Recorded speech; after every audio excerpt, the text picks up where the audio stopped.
শিশুদেরকে পোলিও টিকার নামে যেটা দেওয়া হয় তার মূল কাজ বংশবৃদ্ধিকে দুর্বল করা, আর মেয়েদের 15 বছর থেকে যে টিকাগুলো দেওয়া হয় সেগুলো জরায়ুর ভেতরকে ছোট ও বেশি সন্তান প্রসবকে দুর্বল করার জন্য।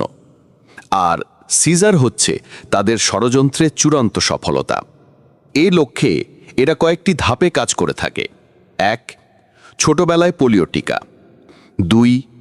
9 থেকে 14 বছরের টিকার মাধ্যমে জরায়ুর ভেতর ছোট ও বেশি সন্তানদানে অক্ষম করা। 3. সরকারি ক্লিনিকগুলো থেকে আয়রন ট্যাবলেট থেকে শুরু বিশেষ কিছু ভিটামিন দেওয়া, যেগুলো মূলত পেটের ভিতরের বাচ্চাকে অস্বাভাবিক মোটাতাজা করে, ফলে বাধ্যতামূলক সিজার করতে হয়। আর সিজারের মাধ্যমে বেশি সন্তানের জন্মদান অসম্ভব। ব্যাস, মিশন সাকসেস।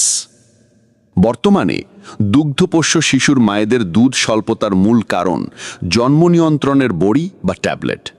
মহিলাদের দুধের সম্পর্ক প্রেগনেন্ট হওয়ার সঙ্গে, এটা আরেকটার সাথে অঙ্গাঙ্গিভাবে। জন্ম নিয়ন্ত্রণের জন্য যে সমস্ত ট্যাবলেট ব্যবহার করা হয়, উক্ত ট্যাবলেটের সাইড এফেক্টের কারণেই দুধ তৈরির অংশে ইফেক্ট হয়।